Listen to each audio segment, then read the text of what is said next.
جس پارلر میں وہ اسے لے کر گیا تھا وہاں پر ایک ایک اپوائنٹمنٹ لاکھوں کی ہوتی تھی۔ انہوں نے تو ملیحہ کا حلیہ بالکل ہی بدل دیا تھا۔ اس کے لمبے گھنے بالوں کو بے حد خوبصورتی سے سٹائل دیا تھا۔ بہرام نے اس کے لیے جس طرح کی ڈریسنگ بھجوائی وہ دیکھ کر ملیحہ تو ہچکچا چکی تھی۔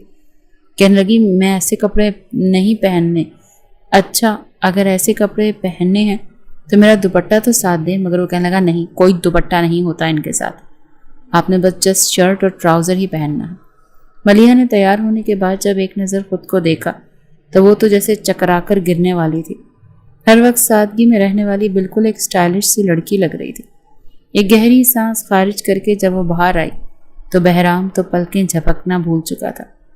اس کے اندر کے جذبات تو ٹھاٹھے مارتے دریا کی طرح باہر آنے کو بےتاب تھے۔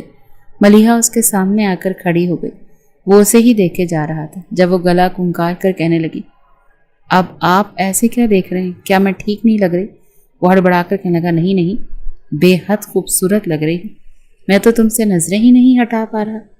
جی تو چاہ رہا ہے کہ ابھی تمہیں اپنی باہوں میں بھر لوں اور پھر تب تک نہ چھوڑوں جب تک میری محبت تمہارے وجود پر اپنی مہر نہ چھوڑ دے۔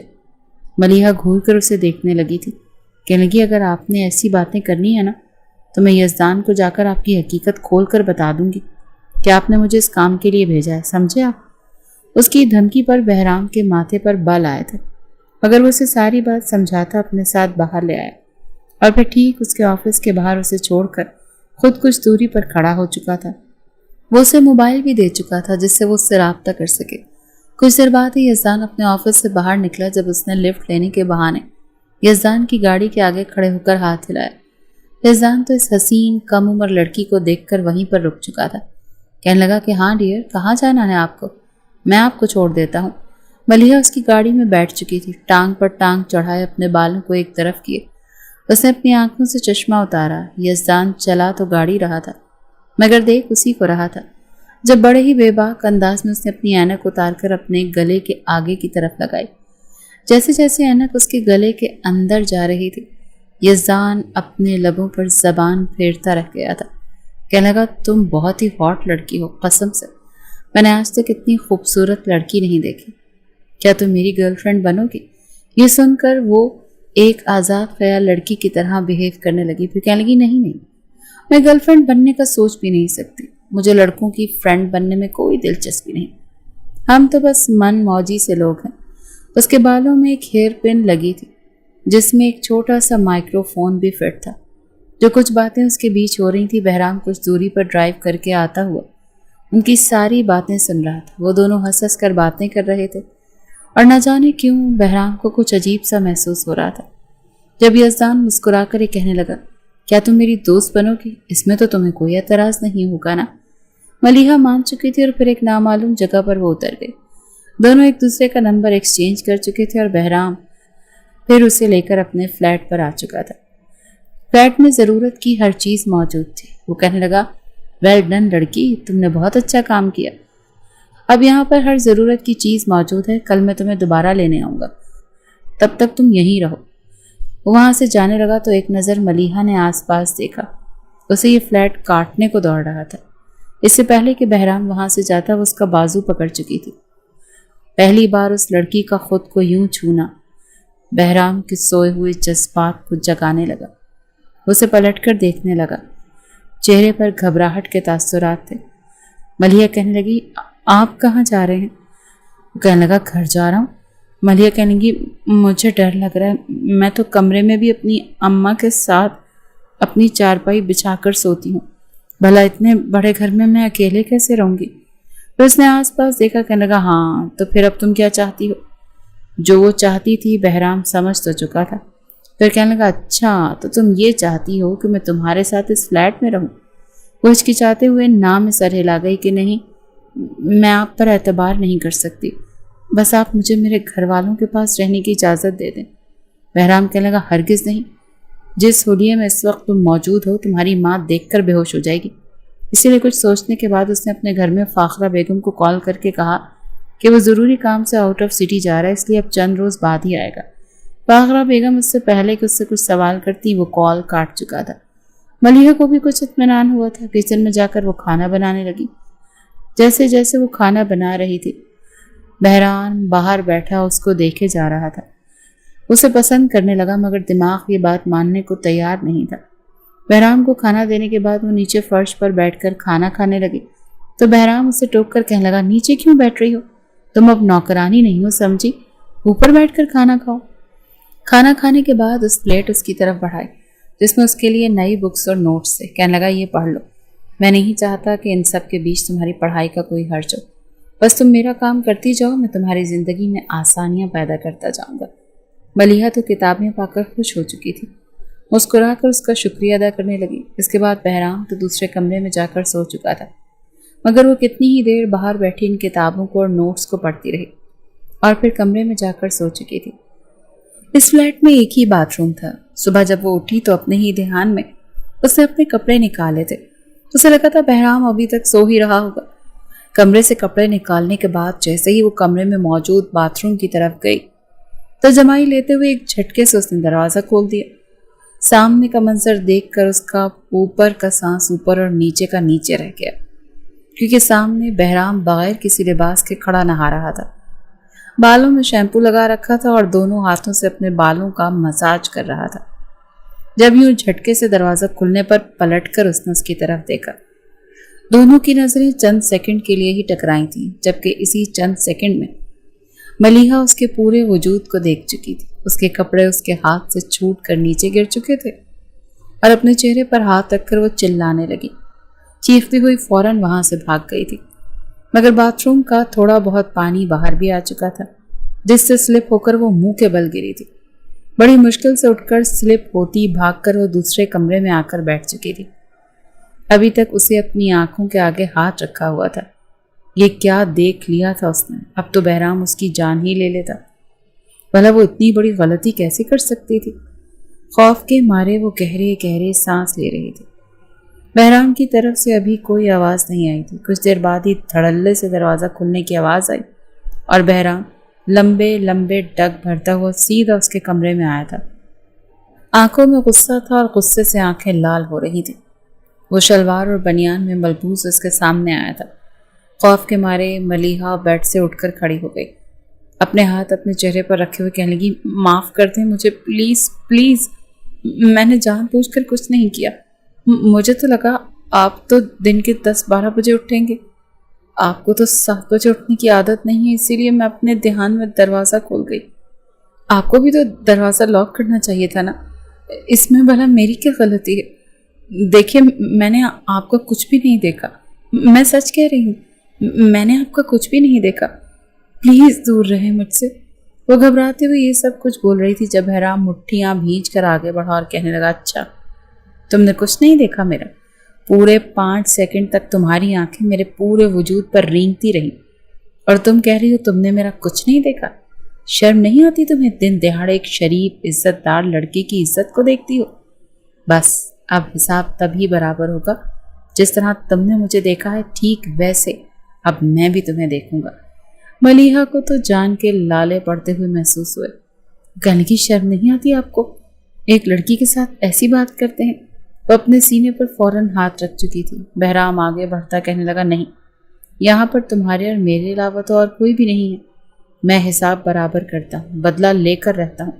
تم نے بھی تو مجھے دیکھا ہے نا، جیسے بھی دیکھا ہے، اب میں بھی تمہیں بالکل ویسے ہی دیکھوں گا۔ چلو اتارو اپنا یہ سب کچھ اور جلدی کرو، ورنہ اگر تم نے مجھے مزید غصہ دلایا نا تو میں تمہیں دیکھنے کے علاوہ اور بھی بہت کچھ کر لوں گا۔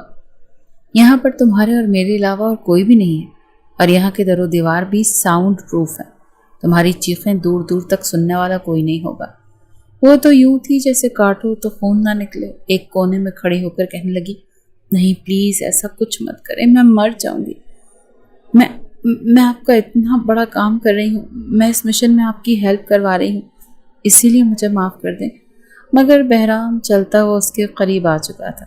اس وقت ویسے ہی وہ رومانس کے موڈ میں تھا، آج تک کسی لڑکی کے اس قدر قریب نہیں گیا تھا، مگر بار بار اس کا جی مچلتا تھا کہ اس لڑکی کے قریب جائے، اسے چھوئے، اس کے ساتھ گستاخیاں کرے۔ آگے بڑھ کر اس نے ملیحہ کی گردن پر اپنا ہاتھ رکھا۔ اس کا لمس پا کر ملیحہ بھی یوں تھی جیسے ابھی بے ہوش ہو جائے گی۔ پورے وجود میں سنسنی کی لہر دوڑ گئی جب بہرام نے اپنا ہاتھ اس کی گردن پر رکھا اور دھیرے دھیرے اپنا چہرہ اس کے چہرے کے قریب لے کر جانا شروع کیا، کہنے لگا اچھا اگر میرے سامنے اس حالت میں نہیں آ سکتی تو پھر مجھے ایک کس کرو، وہ بھی یہاں میری گردن پر۔ مجھے یہاں پر اپنی گردن پر نشان بنا ہوا چاہیے۔ اگر تم لو بائٹ بناتی ہو تو وعدہ کرتا ہوں تمہیں تنگ نہیں کروں گا۔ اس کے سامنے اپنے سینے پر ہاتھ باندھ کر کھڑا ہو چکا تھا اور ملیحہ تو بالکل بے ہوش ہونے کے قریب تھی۔ مرتی کیا نہ کرتی۔ خشک ہوتے حلق کو تر کر کے کہنے لگی اچھا اپنی آنکھیں بند کریں پہلے آپ۔ جیسے ہی بہرام نے اپنی آنکھیں بند کی تو اس نے اپنا ہاتھ بہرام کے کاندھوں پر رکھا۔ بہرام کو لگ رہا تھا جیسے ابھی اس لڑکی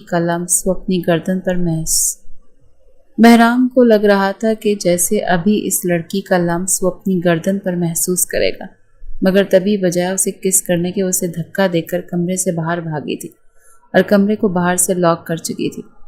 بہرام کو اس لڑکی سے اس چالاکی کی امید نہیں تھی، کہنے لگا دروازہ کھولو، جانتی ہو نا مجھے، میں تمہارا سانس روک دوں گا، دروازہ کھولو۔ مگر وہ کہنے کی نہیں کھولوں گی، ایک ہی شرط پر کھولوں گی کہ آپ دوبارہ میرے ساتھ اس طرح کی کوئی حرکت نہیں کریں گے۔ بہرام کی آج ضروری میٹنگ تھی اور آدھا گھنٹہ وہ اس کمرے میں ہی گزار چکا تھا۔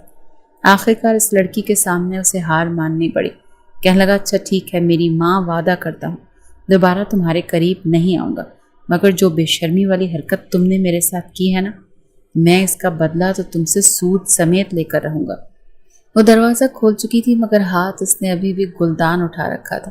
بہرام اس کی حالت دیکھ کر ہنسا تھا، پھر لب کاٹ کر کہنے لگا تمہیں بخشوں گا نہیں لڑکی، ایک دفعہ میں اپنا مطلب ذرا پورا کر لوں، پھر دیکھنا تمہاری حالت کیا کرتا ہوں۔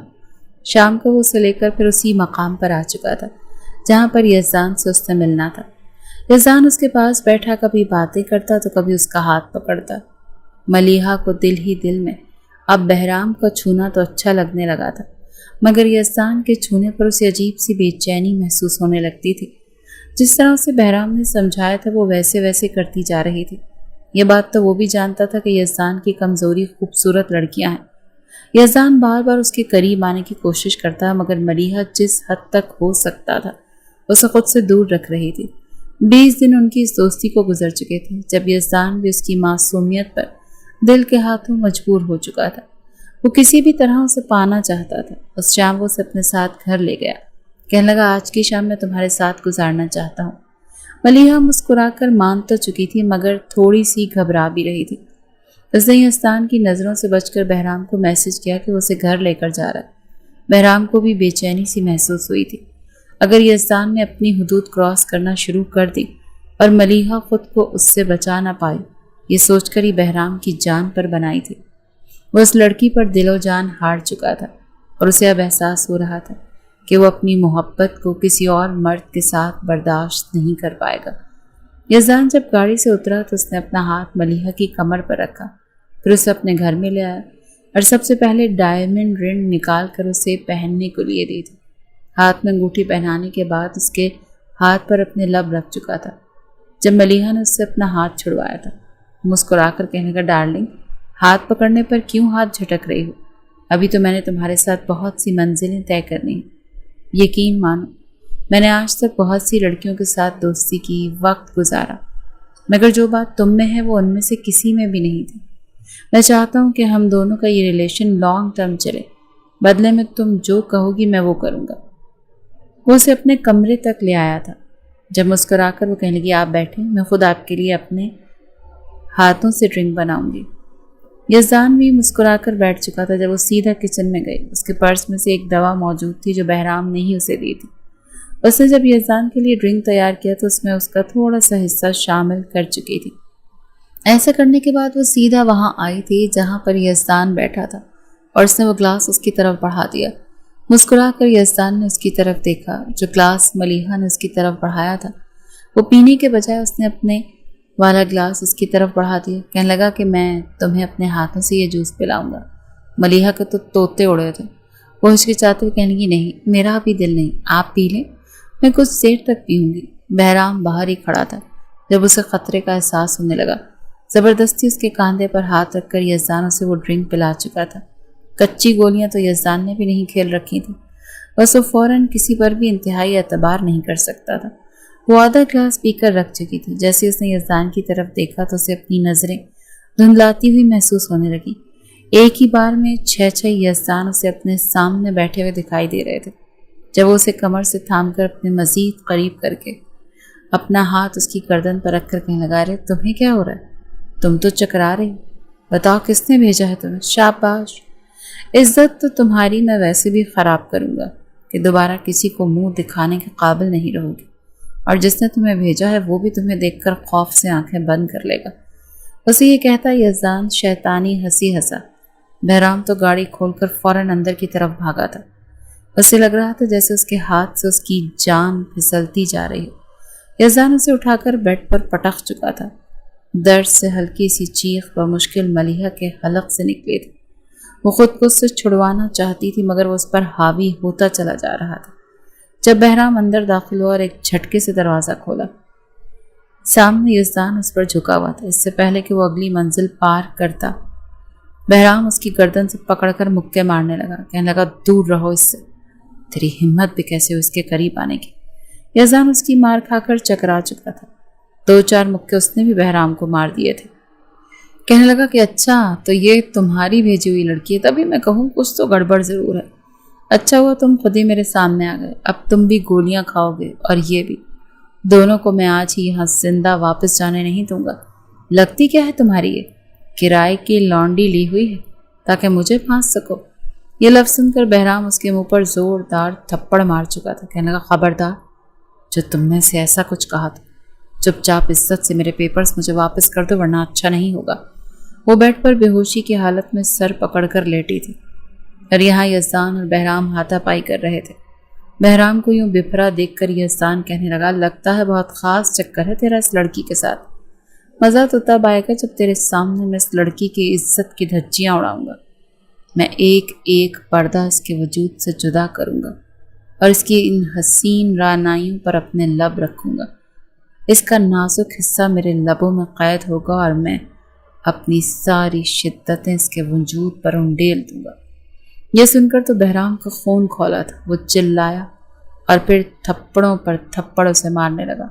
اس کے پیٹ میں مکے مارے یہاں تک کہ یزدان کے دانت ٹوٹ کر باہر گر چکے تھے۔ اس نے سائڈ ٹیبل سے گلدان اٹھا کر اس کے سر پر مارا تھا۔ کانچ کا گلدان تھا، یزدان کے سر میں وہ کانچ پیوست ہو چکا تھا۔ درد سے چلاتا ہوا وہ وہیں تڑپ کر بے ہوش ہو گیا۔ بیڈ پر وہ بے ہوش پڑی تھی۔ بہرام نے فوراً اس کے کمرے کی تلاشی لینا شروع کر دی۔ جب ایک جانب الماری کے تراز میں سے وہ پیپرز مل چکے تھے، پیپرز اور ملیحہ کو اٹھا کر وہ باہر آ چکا تھا۔ ملیحہ ابھی تک بے ہوش تھی۔ جب اسے ہوش آیا تو وہ اسی فلیٹ میں موجود تھی۔ اس کے سرہانے ہی بہرام بیٹھا ہوا تھا۔ اسے ہوش میں آتا دیکھ کر وہ گہری سانس خارج کر کے رہ گیا۔ خوف کے مارے روتی ہوئی ملیحہ بہرام کے گلے لگ چکی تھی۔ وہ روتے ہوئے کہنے لگی، وہ شخص میری عزت خراب کرنا چاہتا تھا، وہ مجھے مار دینا چاہتا تھا، وہ ابھی یہیں باہر، وہ مجھے مار دے گا۔ مگر بہرام اسے باہوں میں بھر گیا۔ وہ کہنے لگا، میرے ہوتے ہوئے تمہیں کوئی کچھ نہیں کہہ سکتا، ریلیکس، مجھے معاف کر دو۔ پتہ نہیں کیوں کیسے میں نے تمہیں اس سب میں انوالو کیا، میری ہی غلطی ہے، مجھے تمہارا یوں استعمال نہیں کرنا چاہیے تھا، مگر میں پچھتا رہا ہوں۔ تم فکر مت کرو، جب تک بہرام زندہ ہے ملیحہ کو کوئی کچھ بھی نہیں کہہ سکتا۔ وہ اسے اپنے سینے سے لگائے تسلی دیے جا رہا تھا۔ جب ملیحہ ہوش میں آئی تو اسے احساس ہوا کہ وہ فوراً اس سے الگ ہوئی تھی۔ ایک نظر اس نے اپنے وجود پر ڈالی تو گڑبڑا چکی تھی، کیونکہ پہلے اس نے لباس اور ڈالا ہوا تھا اور اب اس کے وجود پر اور لباس تھا۔ فوراً اس نے بہرام کی طرف دیکھا، کہنے لگی، یہ کپڑے میں نے کب پہنے؟ بہرام فوراً اطمینان سے اس کی طرف دیکھ کر کہنے لگا، آف کورس، میں نے اپنا بدلہ بھی تو پورا کرنا تھا، میرے علاوہ آخر کون تمہارے وجود تک رسائی حاصل کر سکتا ہے؟ فکر مت کرو، صرف کپڑے ہی چینج کیے ہیں اور کچھ نہیں کیا۔ وہ گہری مسکراہٹ چہرے پر سجا کر بولا تھا اور ملیحہ کو لگا جیسے اس کی جان نکلنے کو ہے۔ وہ تو کچھ کہہ بھی نہ پائی تھی کہ تبھی دھڑلے سے دروازہ کھلا تو دونوں نے پلٹ کر پیچھے دیکھا۔ عقب میں فاخرہ بیگم کھڑی تھی۔ بیڈ پر بہرام بیٹھا تھا اور بغیر دوپٹے کے بال کھولے ملیحہ اس کے سامنے کھڑی تھی۔ فاخرہ بیگم تو یقین ہی نہیں کر پائی۔ وہ تو سمجھ رہی تھی کہ ان کا بیٹا دوسرے شہر کسی کام سے گیا ہوا ہے، مگر ان کے ایک جاننے والے نے ہی انہیں بتایا کہ وہ تو بہرام کو اس طرف اکثر آتے جاتے دیکھتے رہتے ہیں۔ فاخرہ بیگم اس فلیٹ کے بارے میں تو جانتی تھی، یہیں اچانک اس کے فلیٹ میں آ چکی تھی اور سامنے اپنے گھر کی نوکرانی اور اپنے بیٹے کو دیکھ کر ان کا دماغ چکرا چکا تھا۔ وہ کہنے لگی، یہ سب کچھ کیا ہے بہرام؟ تم اس 2 ٹکے کی نوکرانی کے ساتھ اس گھر میں کیا کر رہے ہو؟ اور یہ تمہارے بیڈ روم میں تمہارے بیڈ پر کیا کر رہی؟ جواب دو مجھے۔ خوف سے ملیحہ گھبرا چکی تھی۔ جب فاخرہ بیگم نے اس پر ہاتھ اٹھانا چاہا مگر بہرام وہ ہاتھ پکڑ چکا تھا۔ کہنے لگا، موم، بیوی ہے یہ میری، آپ اسے کچھ مت کہیے، جو بھی کہنا ہے مجھے کہیے۔ فاخرہ بیگم تو چکرا کر رہ چکی تھی۔ کہنے لگی، تم ہوش میں تو ہو؟ یہ کیا کہہ رہے ہو تم؟ اس لڑکی نے پھر تمہیں پھانسی لیا؟ مجھے کیا پتا تھا؟ میں اس لڑکی کو پہلے دن ہی گھر میں نہ رکھنے دیتی۔ تم اس نوکرانی سے شادی کیسے کر سکتے ہو بہرام؟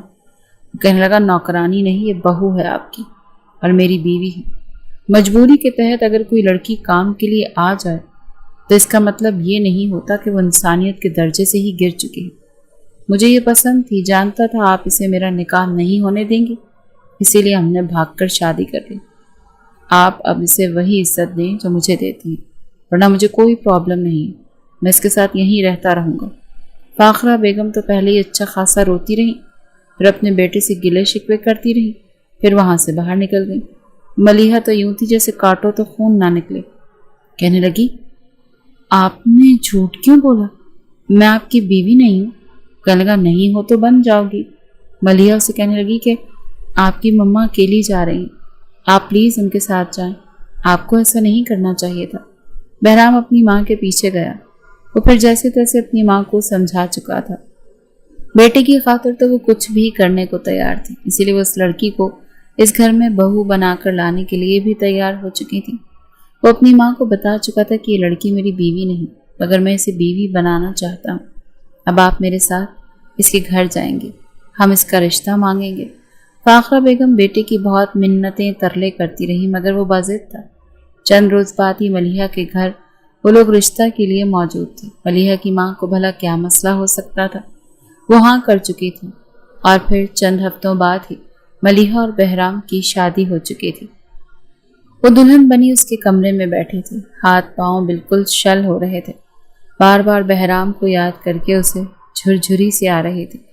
اس کے دل میں بھی بہرام کے لیے ایک نرم گوشہ بن ہی چکا تھا، مگر بہرام کا یہ روپ اسے خوف میں مبتلا کر رہا تھا۔ کچھ دیر بعد ہی کمرے کا دروازہ کھلا اور بہرام کمرے میں داخل ہوا۔ اس نے منہ دکھائی میں اسے خوبصورت ڈائمنڈ کا نیکلس گفٹ کیا تھا اور اپنے ہاتھوں سے اسے پہنایا بھی تھا۔ کہنے لگا، بہت جچ رہا ہے تم پر، جیسے کہ تمہارے لیے ہی بنا ہو۔ میں نہیں جانتا میں تمہیں پوری زندگی میں کتنی خوشیاں دوں گا، مگر ہاں یہ ضرور کہوں گا کہ تمہیں کبھی میری وجہ سے رونا نہیں پڑے گا۔ پھر وہ اس کے ہاتھوں کو اپنے لبوں سے لگا گیا اور پھر اپنی اتنی حسین دلہن کو دیکھ کر وہ بے قابو سا ہونے لگا تھا۔ اس کے مزید قریب آیا اور اسے کھینچ کر قریب کرتا، اس کے گالوں پر اپنے لب رکھ کر کہنے لگا، میرا لمس تمہیں پریشان تو نہیں کر رہا؟ میں تمہیں چھو سکتا ہوں نا میری جان؟ وہ دھیرے سے کچھ کسمسائی تھی، پھر جھجکتے ہوئے کہنے لگی، کیا آپ کو میری نازک سی جان پر رحم نہیں آئے گا؟ خود کو دیکھیں، کتنے ہٹے کٹے ہیں آپ، اور میں معصوم سی جان، آپ تو مجھے پہلی بار میں ہی مار دیں گے۔ اس نے اپنے اندیشے ظاہر کیے تھے۔ جب ہنس کر بہرام کہنے لگا، اتنا بھی نازک مت بنو تم، اب میری بیوی ہو، میں تمہارا ہوں، اور آج کی رات میں تمہاری یادگار بنانا چاہتا ہوں۔ دیکھنا سب کچھ اتنے اچھے سے ہوگا کہ تمہیں کچھ محسوس بھی نہیں ہوگا۔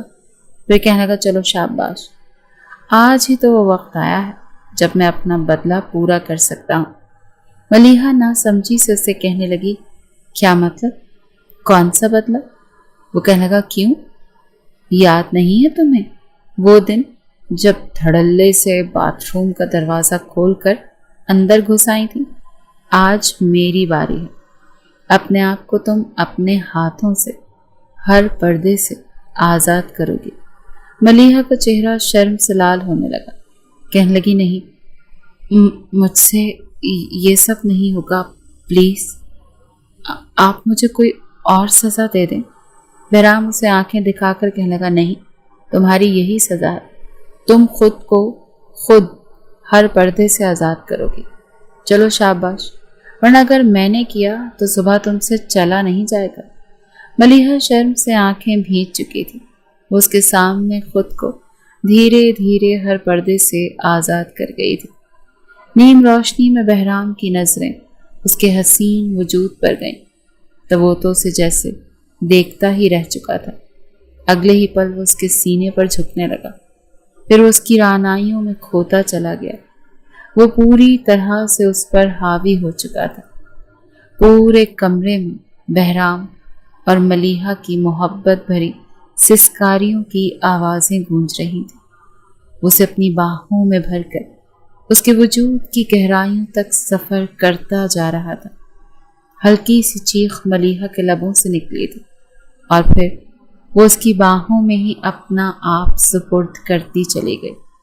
وہ رات واقعی بہرام نے اس کی یادگار بنا دی تھی۔ اگلی صبح جب اس کی آنکھ کھلی تو بہرام کسی معصوم سے بچے کی طرح اس کی گردن کے قریب سر رکھے ہوئے سو رہا تھا۔ رات کے لمحات کا سوچ کر ملیحہ کے چہرے پر مسکراہٹ سی چھا گئی تھی۔ اس کے بالوں میں ہاتھ پھیرنے لگی، پھر جیسے ہی گھڑی پر وقت دیکھا تو دن کے 11 بج رہے تھے۔ وہ اٹھنے لگی تو بہرام فوراً اسے کھینچ کر اپنے قریب کر گیا۔ کہنے لگا مائی ڈیئر وائف، میں نے آپ کو ابھی اٹھنے کی اجازت تو نہیں دی۔ جب تک میں نہیں کہوں گا بیڈ سے نیچے قدم نہیں اتاریں گے۔ وہ پھر سے اس سے گستاخ شرارتیں کرتا رات کے گزرے لمحات کا ذکر چھیڑ چکا تھا۔ ملیحہ شرم سے اس کے سینے میں سر چھپا کر کہنے لگی کہ پلیز چپ ہو جائیں، میں کچھ بھی گزرا وقت یاد نہیں کرنا چاہتی۔ کہنے لگا کیوں یاد نہیں کرنا چاہتی؟ کس بات کا ڈر ہے تمہیں؟ کہیں تم پھر سے بہک نہ جاؤ؟ ملیحہ اس کے سینے میں سر چھپا کر بس دھیرے سے سر ہلا گئی۔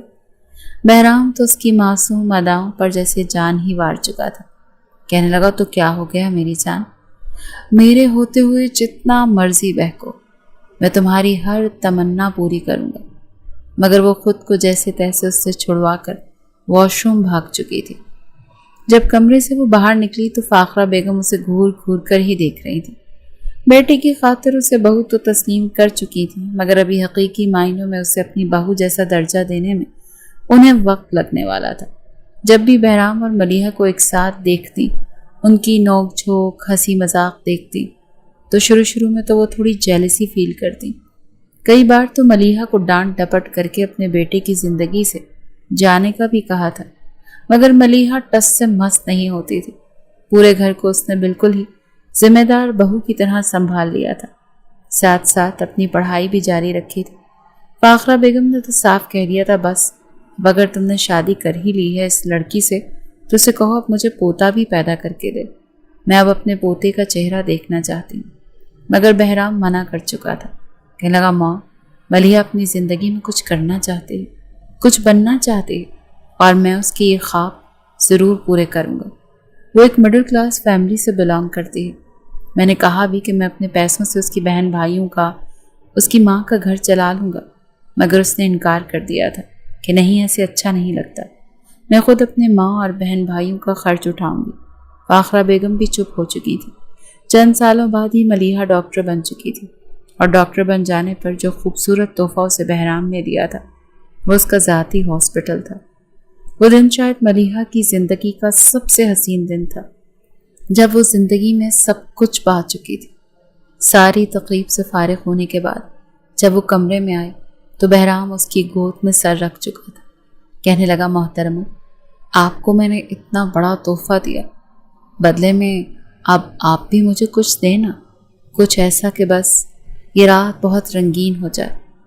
وہ انتہائی معصومیت سے کہنے لگا تھا، جب شرارت سے ملیحہ اسے دیکھ کر کہنے لگی